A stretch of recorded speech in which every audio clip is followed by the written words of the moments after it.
استغفر الله العظيم استغفر الله العظيم استغفر الله العظيم الذي لا إله إلا هو الحي القيوم وأتوب إليه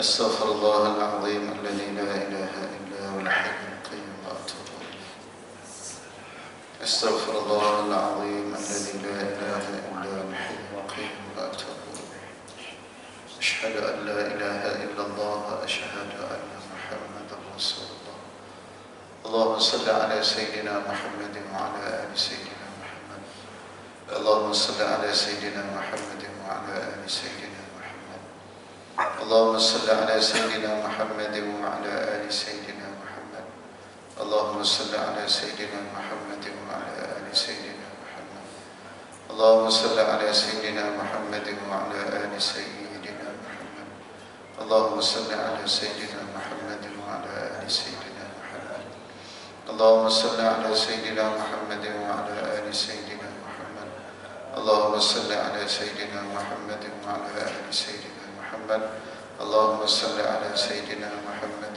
وعلى آل سيدنا محمد اللهم صل على سيدنا محمد وعلى آل سيدنا محمد اللهم صل على سيدنا محمد وعلى آل سيدنا محمد الله يا كريم إلى حضرة النبي المصطفى رسول الله صلى الله عليه وسلم وآله وأصحابه الكرام ومن والاه شاء لله لهم الفاتحة أعوذ بالله من الشيطان الرجيم بسم الله الرحمن الرحيم الحمد لله رب العالمين الرحمن الرحيم مالك يوم الدين إياك نعبد وإياك نستعين اهدنا الصراط المستقيم صراط الذين أنعمت عليهم غير المغضوب عليهم ولا الضالين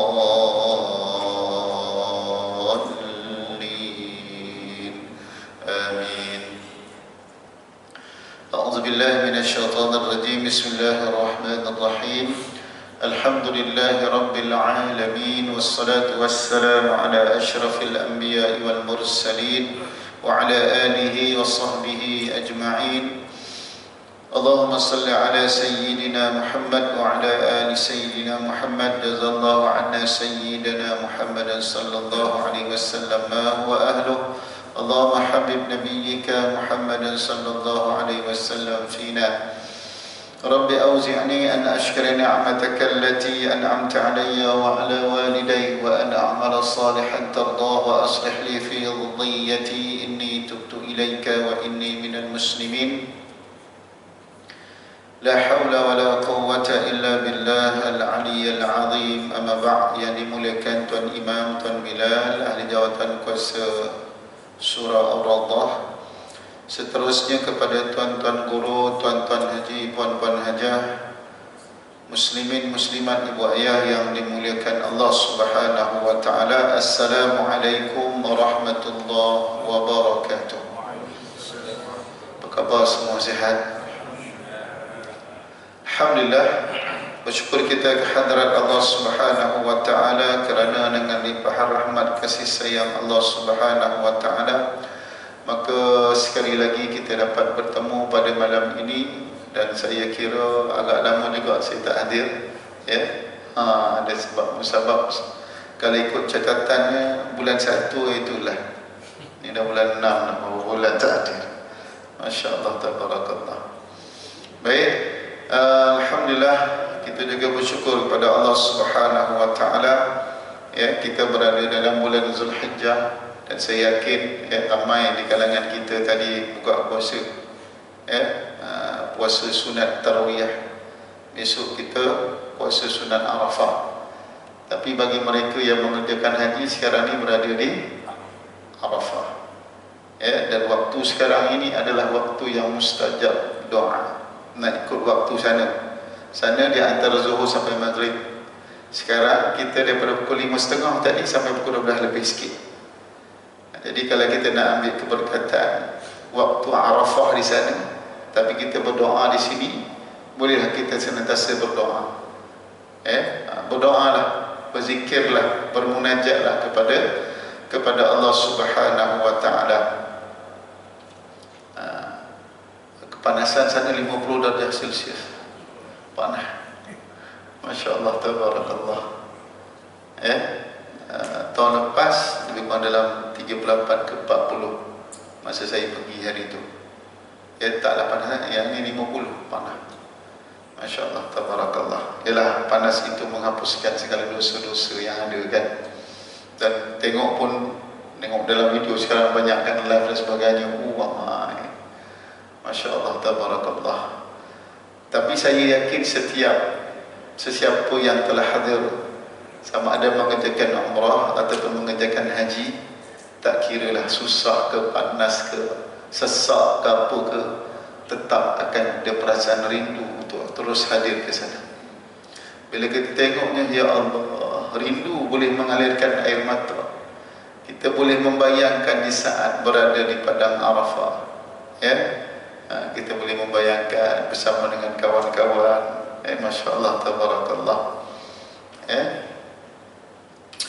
Dan ambillah peluang untuk kita berpuasa pada besok hari. Berpuasa pada besok hari, sebab fadilatnya puasa sunat Arafah ni bersamaan dengan 2 tahun kita berpuasa, sebelum dan selepas. Sehari kita berpuasa sunat Arafah. Kalau puasa sunat Tarwiyah tadi bersamaan dengan setahun. Kalau kita puasa 6 hari dalam bulan Syawal, setahun kan. Ini sehari. Siapa yang puasa tadi, insya-Allah, insya-Allah dapatlah keistimewaan, kelebihan yang Allah berikan, seperti puasa setahun. Besok kita jangan lepaskan peluang. Seumpama 2 tahun kita berpuasa, sebelum dan selepas. Jadi rebutlah peluang besok kita puasa sunat Arafah, hari Rabu. Dan sepanjang 10 hari dalam bulan Zulhijjah ini, Allah Subhanahu wa taala berikan gandaan sebanyak 700 kali ganda setiap amalan kebaikan kita. Al-Quran kita, salat kita, zikir kita, sedekah kita, apa sahaja kebaikan yang kita buat, Allah gandakan 700 kali ganda. Jadi rebutlah peluang ni. Rebut peluang. Hari ini 8, tapi ini dah masuk 9 lah. Dah masuk 9 Zulhijjah lah. Sebab lepas maghrib kan. Jadi lipat gandakan lagi. Tuan-tuan, Allahumma salli ala Muhammad. Berapa ramai di luar sana, tuan-tuan, tak malah, bukan kita nak mengata, tidak. Berapa ramai di luar sana yang tak tahu pun apa yang telah Nabi katakan. Kelebihan-kelebihan orang yang puasa sunat, kelebihan-kelebihan orang yang melakukan amal baik dalam 10 terawal bulan Dzulhijjah ni. Sebab Allah bersumpah, wal fajr wa layalin ashr, demi waktu fajar, demi 10 hari kan. 10 hari itu ulama kata, sebahagian ulama, segelintir ulama mengatakan 10 hari bulan Ramadan, di hujung bulan Ramadan kan. Ada orang nak merebut Lailatul Qadar kan.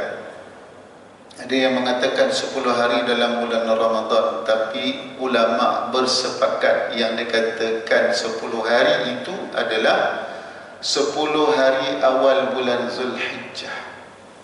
Setiap sesuatu yang Allah bersumpah pasti ada dia punya fadilat, sudah pasti ada kelebihan dia.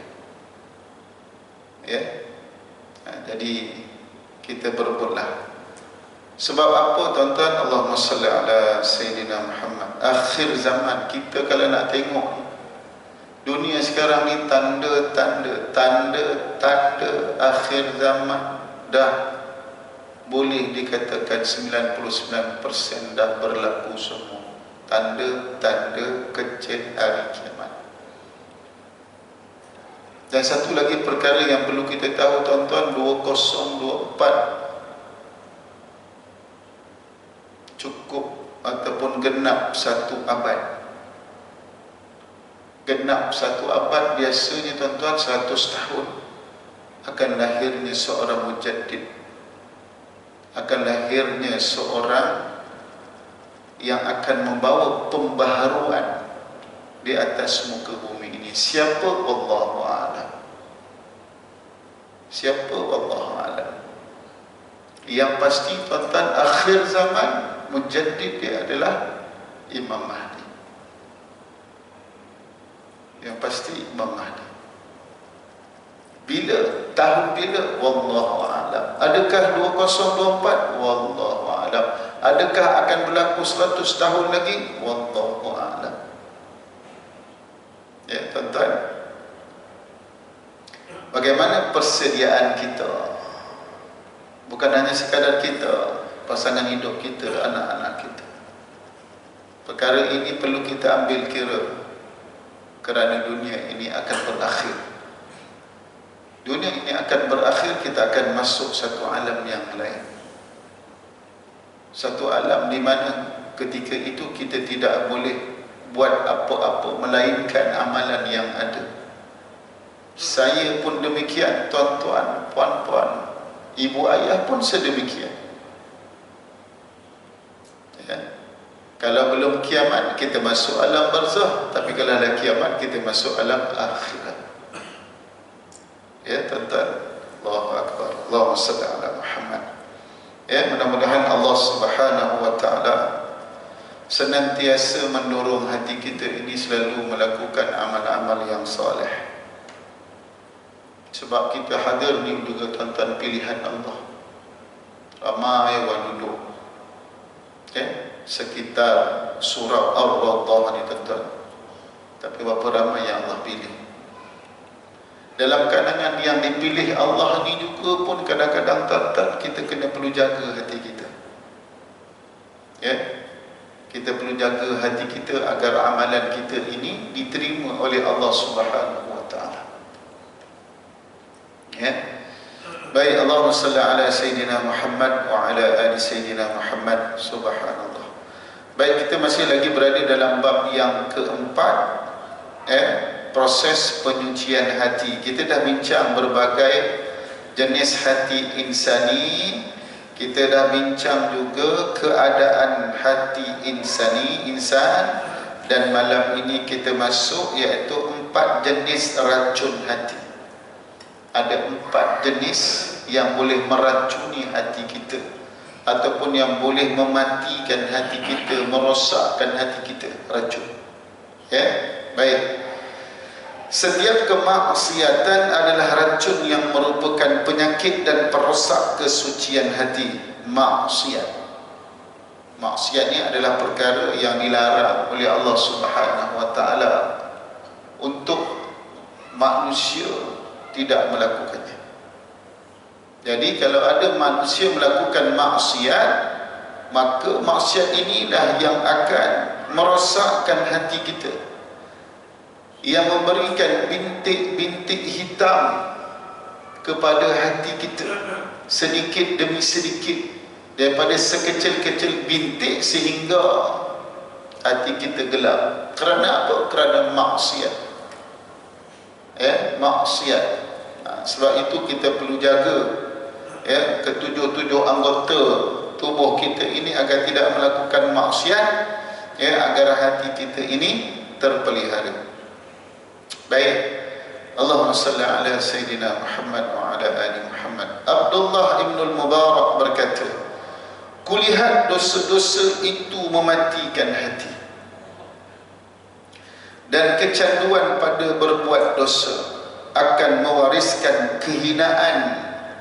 Meninggalkan dosa bererti kehidupan bagi hati, maka itulah yang terbaik bagi dirimu. Baik, kata-kata Abdullah ibn Mubarak ni tuan-tuan, kalau kita lihat tuan-tuan, inilah adalah kalam orang yang senantiasa melihat perjalanan hati ataupun perjalanan rohani dia. Dia boleh merasakan, dia boleh merasakan hatinya bagaimana. Jadi dia boleh sampai katakan bahawa kulihat dosa-dosa ini mematikan hati. Dia boleh merasakan bahawa apabila kita ini melakukan dosa, maka dosa itu akan mematikan hati tersebut.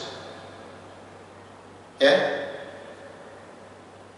dia akan mematikan hati. Mematikan hati itu boleh dirasa dengan cara bagaimana? Mematikan hati itu akan menyebabkan seseorang itu semakin berat untuk melakukan ibadah kepada Allah. Umur 60 tahun, 70 tahun, 80 tahun nak buat solat sunat qabliyah, ba'diyah pun berat. Umur 60 tahun, 70 tahun, 80 tahun masih lagi sukar untuk bangun tengah malam, masih lagi sukar untuk menangis di hadapan Allah Subhanahu wa taala. Umur 60 tahun, 70 tahun, 80 tahun nak baca Quran pun payah, nak puasa sunat pun payah, nak berzikir pun asyik, nak tidur je. Hati-hati. Saya tak nak kata sesiapa, tuan-tuan, tapi ini adalah hakikat hati yang mati.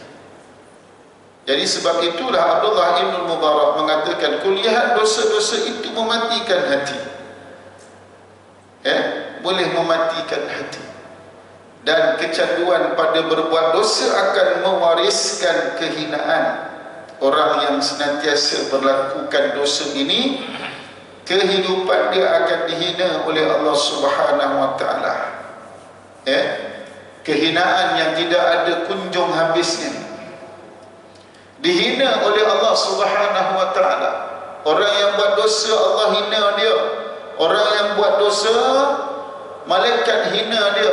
Orang yang buat dosa, makhluk Allah yang lain menghina dia. Tapi kita tak perasan. Orang buat dosa, tuan-tuan, kita pijak tanah ni, tanah menyembah kita. Cilaka kau.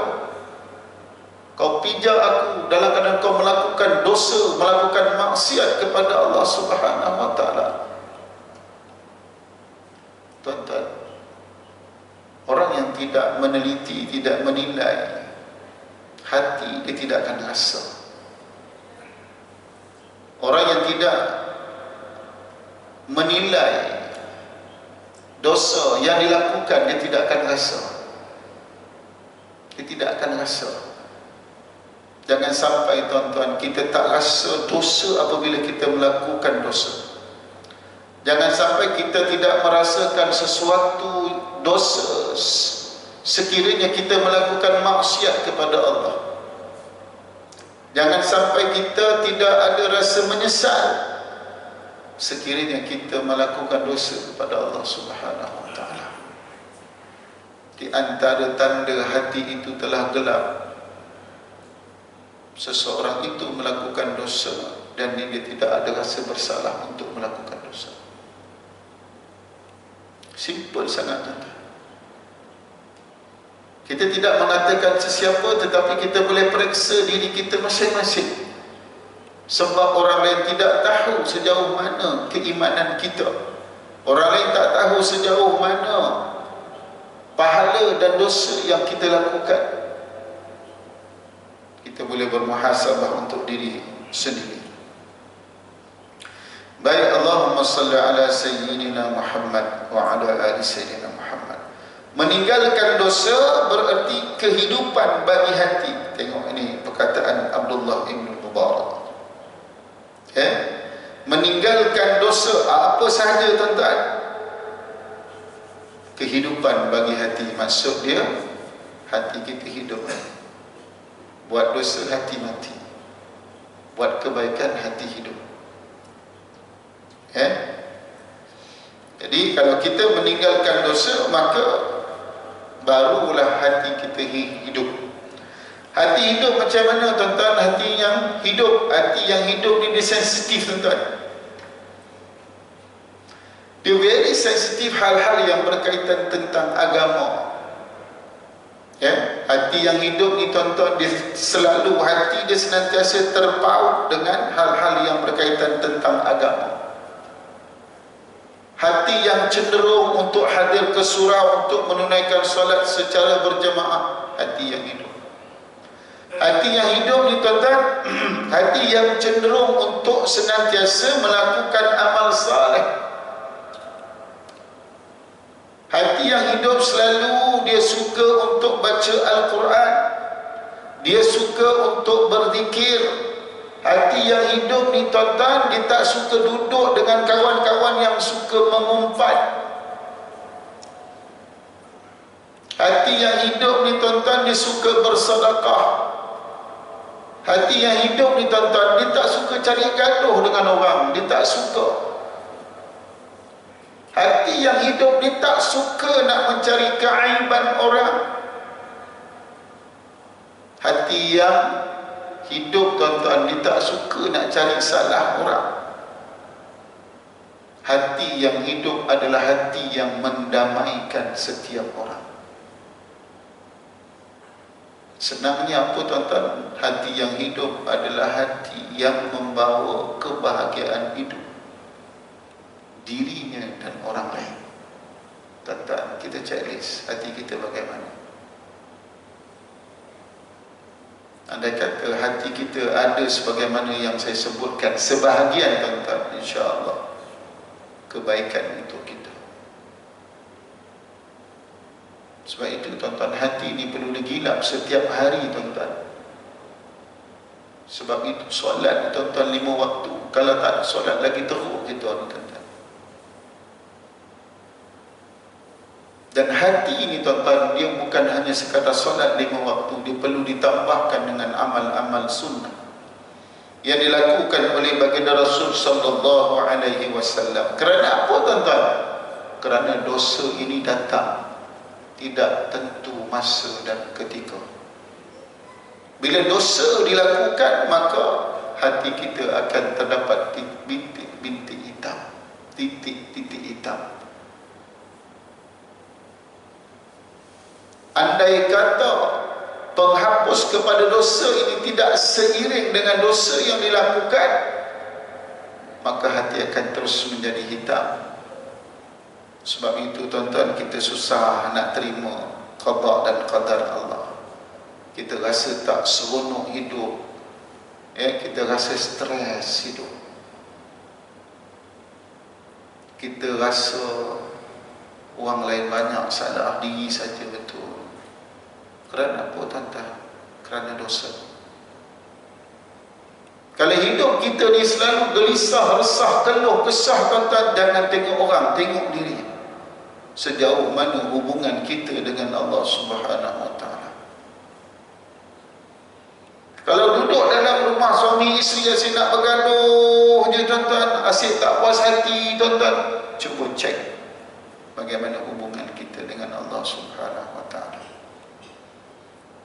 Kalau kita tengok hubungan kita dengan anak-anak asyik tak kena je tuan-tuan, cek bagaimana hubungan kita dengan Allah Subhanahu wa ta'ala. Mungkin ada yang tak kena tuan-tuan. Kalau semuanya beres tuan-tuan, ujian daripada Allah. Allah nak tengok kita, Allah nak bagi kuat lagi iman kita kepada Allah Subhanahu wa ta'ala. Allah kadang-kadang dibagi ujian kepada kita untuk apa? Untuk kita ini senantiasa mengadu kepada Allah. Mengadu pada Allah, cakap dengan Allah, merayu pada Allah, bagi tahu pada Allah walaupun Allah dah tahu. Ya Allah, aku lemah, ya Allah, ya Allah, aku banyak dosa, ya Allah. Ya Allah, anak aku sekian-sekian, keluarga aku sekian-sekian, kau tahu, ya Allah, bantu, ya Allah. Allah suka tuan-tuan, Allah suka. Allah suka ungkapan-ungkapan setiap hambanya yang merintih, yang merayu, yang menangis di hadapan dia. Para sahabat radhiyallahu anhum ajma'in tuan-tuan, kalau mereka tidak ditimpa ujian tuan-tuan, mereka dah risau dah. Kalau mereka tidak ditimpa sakit, mereka dah risau dah. Masya Allah, tabarakallah tuan-tuan. Mereka dah risau dah. Adakah Allah tidak memandang kami? Begitu tuan-tuan. Kita tuan-tuan kalau ada masalah, kita bimbang tuan-tuan kan. Begitulah hati kita tak sama. Tak kata orang saya. Ya tuan-tuan, Allahu Akbar. Jadi tuan-tuan, meninggalkan dosa berarti kehidupan bagi hati. Maka itulah yang terbaik bagi dirimu. Apa yang terbaik tuan-tuan? Meninggalkan dosa. Itulah yang terbaik bagi kita tuan-tuan. Dosa mata, dosa telinga, dosa tangan, dosa kaki, dosa lidah tuan-tuan, dosa hati. Dosa hati yang selalu berkata-kata tanpa orang lain mengetahui melainkan kita yang tahu. Ya, merongot aja dalam hati kita. Sikit-sikit merongot, sikit-sikit tak puas hati, sikit-sikit salahkan orang. Ya, dosa tuan-tuan. Masya Allah, tabarakallah. Baik, barang siapa yang menginginkan keselamatan dan kehidupan bagi hatinya, hendaklah ia membebaskannya daripada berbagai pengaruh racun dan selalu menjaganya supaya tidak terpengaruh lagi. Ya, kalau kita nak selamatkan ya kehidupan hati kita ni, kita kena jauhkan ya daripada pengaruh-pengaruh racun yang akan dibicarakan nanti. Ya, jadi kalau kita dapat menjaga hati itu, insya-Allah dia tidak akan terpengaruh lagi. Jika di suatu saat ia lupa sehingga dijangkiti lagi, maka bersegeralah memberikan penangkalnya, iaitu apa? Dengan cara bertaubat dan beristighfar kepada Allah Subhanahu wa taala. Itu caranya tuan-tuan. Sebab manusia ini, innal insan la yakhlu minal khata' wan nisyan. Manusia ini memang tak pernah sunyi daripada salah dan silap. Ya, dan sebaik-baik orang yang melakukan kesalahan tuan-tuan, saya buat salah juga tuan-tuan, ya, adalah dengan cara penangkal dia pun tuan-tuan, bertaubat dan beristighfar. Dosa-dosa kecil tuan-tuan insya-Allah boleh dihapuskan dengan apa? Dengan beristighfar. Astaghfirullahalazim, astaghfirullahalazim, astaghfirullahalazim, astaghfirullahalazim. Ya, akan tetapi dosa-dosa besar tuan-tuan tidak cukup hanya istighfar, tetapi perlu kita bertaubat dengan sebenar-benarnya. Kena bertaubat tuan-tuan. Ini adalah dosa kita dengan Allah Subhanahu wa taala. Tetapi apabila kita berdosa dengan manusia tuan-tuan, dosa itu juga boleh terhapus dengan kita memohon maaf kepadanya. Ya, memohon maaf kepadanya, berjumpa, bertemu, memohon maaf kepada orang yang kita lakukan dosa tuan-tuan.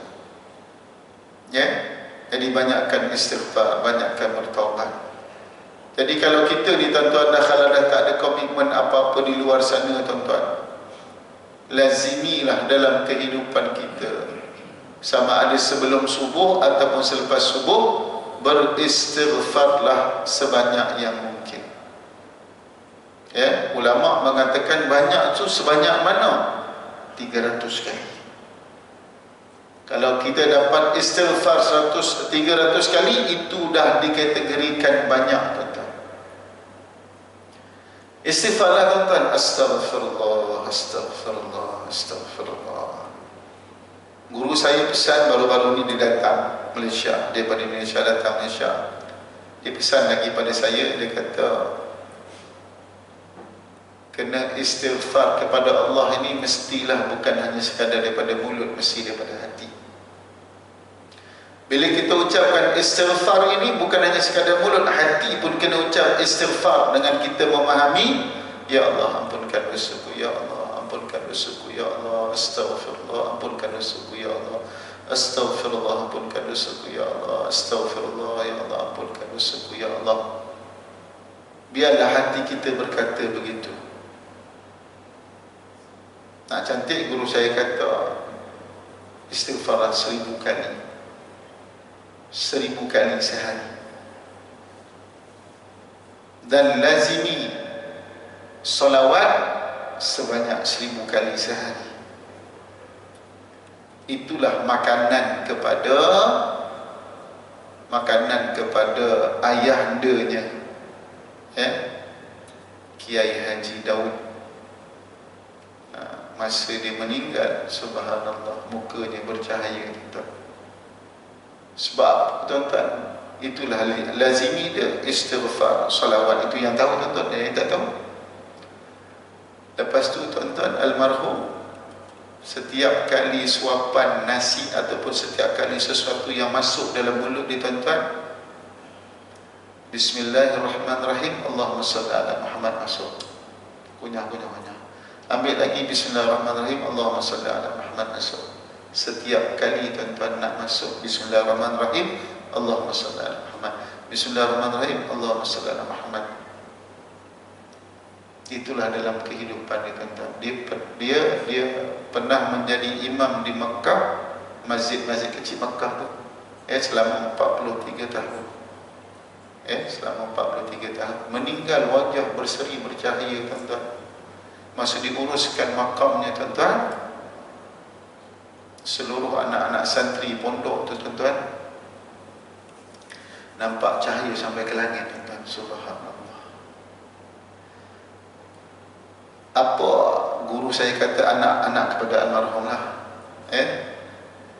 dia kata, apabila kita baca Bismillahirrahmanirrahim, Allahumma salli ala Sayyidina Muhammad, bila masuk dekat mulut, tuan-tuan, dia nak membayangkan bahawa agar seluruh tubuhnya ini dipenuhi dengan Nur Muhammad, dipenuhi dengan Nur Muhammad. Tak salah, tuan-tuan, untuk kita amal. Saya kejap-kejap ingat, kejap-kejap lupa, kejap-kejap ingat, kejap-kejap lupa. Allahumma salli ala Muhammad, lemah. Ikhtiar juga tu, ikhtiar juga. Ya Allah, ingatkanlah, ya Allah, ya Allah, ingatkanlah, ya Allah. Tapi tuan-tuan, bila dah ngadap makanan kan, hilang sekejap, hilang. Tengah-tengah baru teringat, Allah, aduh, mula balik. Ni gitu, tuan-tuan. Tak apa, tak apa. Sampaikan guru saya ni, bila dia makan, begitulah dia makan. Bismillahirrahmanirrahim, sebab bapak dia suruh kan. Bismillahirrahmanirrahim, Allahumma. Sampai orang tanya, dia kata, Ustaz asyik makan Bismillah, Allahumma, Bismillah, Allahumma, Bismillah, Allahumma, kan? Lambat saya, tak ada lambat lah, biasa kan? Sebab guru saya nak sebagaimana bapak dia dapat. Nur Muhammad tu dipenuhi dalam tubuh badan dia, tuan-tuan. Orang yang paling banyak berselawat, dia akan bersama-sama dengan Nabi sallallahu alaihi wasallam di akhirat nanti, tuan-tuan. Tuan-tuan tak teringin ke? Teringin. Ya dah. Sudah pasti kita teringin nak duduk sekali dengan Nabi sallallahu alaihi wasallam. Sebab kita tak pernah nampak Nabi sallallahu alaihi wasallam. Kita tak pernah kenal pun Nabi sallallahu alaihi wasallam, tetapi Nabi sallallahu alaihi wasallam kenal kita. Nabi sallallahu alaihi wasallam kenal kita. Asbab daripada salawat, khususnya, tuan-tuan, fi yaumil Jumaah, khususnya pada hari Jumaat. Sebab apa, tuan-tuan? Sebab di hari Jumaat setiap orang yang berselawat, selawatnya akan sampai terus kepada baginda Rasul sallallahu alaihi wasallam. Allahu akbar, tuan-tuan. Teringin, tuan-tuan, nak duduk sekali dengan Nabi, nak lihat wajah Nabi, tuan-tuan. Apatah lagi nak melihat Allah Subhanahu wa taala, tuan-tuan. Ni apa ni? Waktu-waktu macam ni, tuan-tuan, doa dengan Allah, ya Allah, izinkanlah kami, ya Allah, untuk melihat wajah-Mu, ya Allah. Doa dengan Allah, tuan-tuan, nangis. Sebelum pukul 12 sampai 12, tuan-tuan. Lepas isyak nanti pergilah muslah lah ke mana-mana, bilik ke, lepas makan nanti, tuan-tuan, kan, pergilah kat bilik, cakap anak ke dengan suami ke, kan, hanya kacau. Ataupun nak doa sekali, tak apalah, suami isteri, anak-anak jangan kacau. Ataupun anak-anak pergi doa, pesan anak-anak. Saya dah pesan pada anak-anak saya, kita kena pesan juga bagi diorang untuk doa, kan. Diorang pun ada hajat diorang, kan. Mintalah pada Allah, ya Allah, izinkanlah kami ya Allah untuk melihat wajah-Mu ya Allah. Izinkan kami untuk bertemu dan melihat-Mu wahai Allah, dan untuk melihat baginda Rasul sallallahu alaihi wasallam. Tuan-tuan bayangkan tuan-tuan, dalam syurga kita dapat peluk Nabi sallallahu alaihi wasallam. Allahu akbar. Kita dapat pegang tangan baginda Rasul, kita dapat cium tangan baginda Rasul, kita dapat peluk tubuh baginda Rasul sallallahu alaihi wasallam tuan-tuan. Subhanallah tuan-tuan. Confirm. Selamat tuan-tuan. Tak teringin. Bayangkan tuan-tuan, di dalam syurga nanti tuan-tuan kita dapat melihat Tuhan yang menciptakan kita.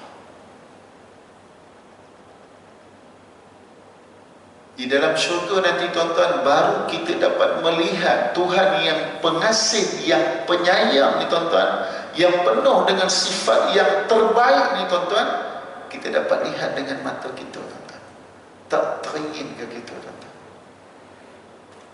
Tak teringin ke kita tuan-tuan yang kita hidup sekarang ini dengan rezeki yang ada, dengan rumah yang ada, kenderaan yang ada, kemewahan yang ada, kebahagiaan yang ada, semuanya itu tuan-tuan sebenarnya daripada Allah. Tak teringin ke kita nak bertemu dengan yang maha pemberi. Kita dekat dunia ni tuan-tuan, kalau ada orang setiap bulan bagi kita 10,000 tuan-tuan, 10,000 setiap bulan tak pernah habis. Tanya siapa bagi, dia tak nak bagi tahu, dia tak nak bagi tahu, dia tak nak bagi tahu, dia tak bagi tahu.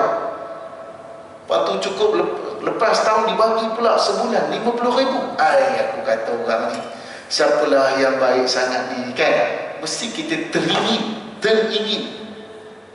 Tapi adakah kita tak teringin nak bertemu dengan Allah Rabbul Jalil tuan-tuan? Berdoa tuan-tuan. Berdoa. Sekarang ni orang yang menunaikan haji di Arafah sedang berdoa lagi tuan-tuan. Tak habis lagi ni. Orang duduk dekat tengah-tengah panah, orang duduk dekat bawah pokok, orang berdiri berdoa, menangis-nangis tuan-tuan, suami isteri pergi sana pergi sini berdoa tuan-tuan ni. Sekarang ni tuan-tuan, sekarang ni di antara zuhur dengan maghrib tuan-tuan, tengah berdoa lagi ni tuan-tuan. Berselera, berterabur doa tuan-tuan. Kita dekat sini boleh doa juga, insya-Allah. Mudah-mudahan tuan-tuan. Tak apa, kita doa je lah. Selebihnya itu kita serahkan kepada Allah Subhanahu wa taala. Dan pesan guru saya tuan-tuan, sebelum kita beramal apa saja tuan-tuan, kena istighfar terlebih dahulu. Mesti dibukakan dengan istighfar. Setiap sesuatu amalan kebaikan mesti dengan istighfar terlebih dulu, paling kurang 3 kali. Sebab apa tuan-tuan? Sebab amalan ni boleh terhijab dengan apa tuan-tuan? Dengan dosa. Sebab tu kita kena minta ampun dulu dengan Allah. Astaghfirullah, ya Allah, ampunkan dosaku ya Allah. Astaghfirullah, ampunkan dosaku ya Allah. Astaghfirullah, ya Allah, ampunkan dosaku ya Allah. Barulah nak salawat ke, nak apa ke, Allahumma salli ala Muhammad wa ala Muhammad. Bala salawat Jibril sallallahu ala Muhammad sallallahu ala Muhammad sallallahu ala Muhammad sallallahu ala Muhammad sallallahu ala Muhammad sallallahu ala Muhammad sallallahu ala Muhammad sallallahu ala Muhammad sallallahu ala Muhammad sallallahu ala Muhammad. Itu adalah salawat Jibril tuan-tuan. Buatlah 1000 kali sehari. Buat tuan-tuan. Buat. Ustaz Muhadir Adijul ya. Mana? Muhadir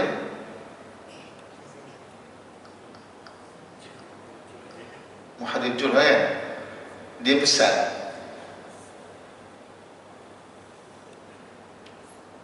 pesan, kalau dapat setiap daripada kita ni, kalau dapat setiap daripada kita ni sebelum kita meninggal, yang saya ingat sebelum kita meninggal ni kita kena khatam. Kita kena khatam 100,000 kali suratul Ikhlas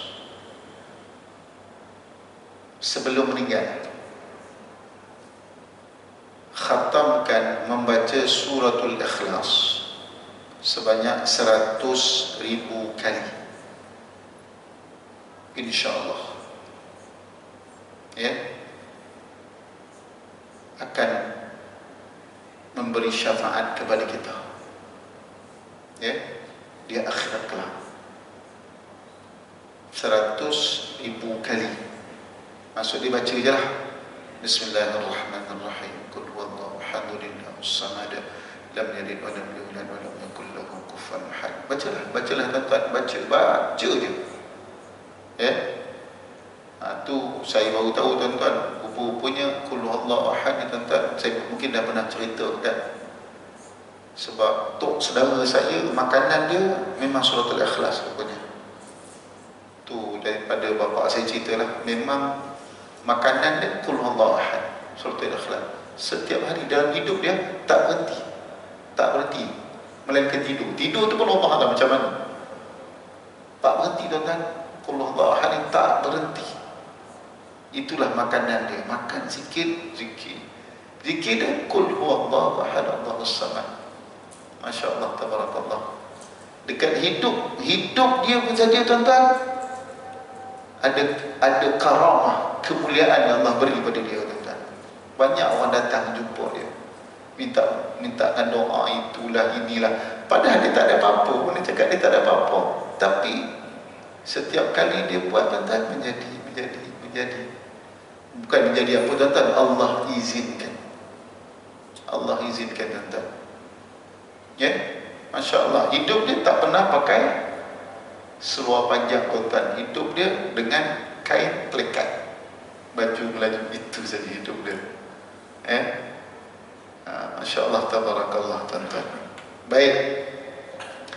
Jadi berbuatlah kebaikan kerana perbuatan baik dapat menghapuskan perbuatan yang buruk. Perbuatan baik dapat menghapuskan perbuatan yang buruk tuan-tuan. Kita belum lagi kan? Jadi buat yang baik. Kalau kita ni banyak buat salah tuan-tuan, kita tukar kesalahan itu dengan kebaikan. Bila kita buat kebaikan, keburukan akan terhapus. Innal hasanat yudhibnas sayyiat. Sesungguhnya kebaikan akan menghapuskan kejahatan. Jadi kita kena banyak buat baik tuan-tuan. Banyakkan sedekah, banyakkan khidmat tuan-tuan, dekat surau ke, dekat mana-mana tuan-tuan, kita banyak buat khidmat. Ringankan tulang kita tuan-tuan. Jangan jadikan diri kita ni asyik bos, dekat rumah pun dah bos kan. Dekat rumah pun kita kena banyak khidmat tuan-tuan. Memang tukar ni banyak isteri yang buat, jadi kita tak salah untuk kita yang melakukan juga tuan-tuan. InsyaAllah dengan cara yang macam itu tuan-tuan, ya, Allah Subhanahu Wa Taala akan memberkati kehidupan kita. Jadi ada 4 jenis racun hati. Ada 4, tuan-tuan. Yang pertama, berlebih-lebihan dalam berbicara, itu yang pertama. Memandang. Yang kedua, makan. Makan. Dan yang ketiga tuan-tuan adalah pergaulan. Yang keempat, pergaulan. Inilah racun-racun hati yang paling banyak ditemukan dan kesannya sangat besar dalam kehidupan kita tuan-tuan. Yang pertama apa dia? Banyak berbicara, banyak cakap. Lepas tu memandang yang haram, banyak makan. Dan yang keempat, pergaulan. Jadi tuan-tuan, itulah 4 racun yang akan merosakkan hati dan boleh mematikan hati kita. Jadi tuan-tuan, saya rasa sekadar itu yang dapat saya sampaikan pada malam ini. Untuk pertemuan akan datang, insyaAllah pada bulan akan datang tuan-tuan, kita masuk poin yang pertama, iaitu berlebihan dalam berbicara. Bagaimana yang dikatakan berlebihan dalam bicara ini? yang boleh merosakkan hati kita. Baik tuan-tuan, sekadar itu saja yang dapat saya sampaikan. Mohon maaf banyak-banyak ada kata ada salah dan silap. Mudah-mudahan pertemuan kita pada malam ini memberikan penawar kepada hati saya, dan juga kita semua yang berada dalam surau ini. Mudah-mudahan Allah menghapuskan dosa-dosa kita, mengampunkan dosa-dosa kita, memaafkan kesalahan-kesalahan kita, dan mudah-mudahan Allah Subhanahu wa taala panjangkan umur kita dalam ketaatan kepada Allah Subhanahu wa taala. Allahumma amin. Dan mudah-mudahan Allah Subhanahu wa taala menerima segala doa-doa kita insya-Allah. Yang baik daripada Allah, yang kurang yang lemah daripada diri saya sendiri. Kita tutup dengan tasbih kafarah dan surat al-asr. Subhanakallahumma wa bihamdika asyhadu an la ilaha illa anta astaghfiruka wa atubu ilaik. Bismillahirrahmanirrahim.